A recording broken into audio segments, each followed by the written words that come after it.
Assalamualaikum warahmatullahi wabarakatuh. Video irraan kanaa keessatti wantoota irra caaloo ta'an maal fa'aadha isaan muraasa isiniif hima. Inshaallah rabbi naafise. Wantoota irra caaloo ta'an. Irra caaltuun jaalalaa Rabbii fi Nabi Muhammad sallallahu alaihi wasallam jaalatudha.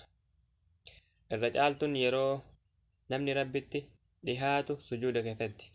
Irra caaltuun imimmaanii tan sodaa Rabbiitiif buutu. Irra caaltuun amantaa tan Islaamati. Irra caaltuun ummataa kan Nabi Muhammad sallallahu alaihi wasallam. Irra caalan kitaaba Furqaan yookiin Qura'aana. Irra caaltuun qaraatii Qura'aana tajwiidan qara'uudha. Irra caalan hadiisaa sahiha. Irra kabajamtuun mana Ka'aabadha.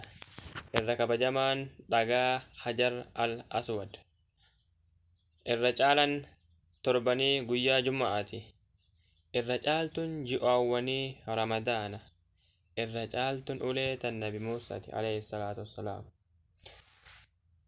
Irra caaltuun yaabbii tan Nabi Suleymaani alayhi salaatu wassalaam. Irra caalan nabiyyoota Nabi Muhammad sallallahu alaihi wasallam. Irra bareedan namaa abbaa keenna Aadam. Irra qaalin meeshaa tan jannataati. Irra ol'aantuun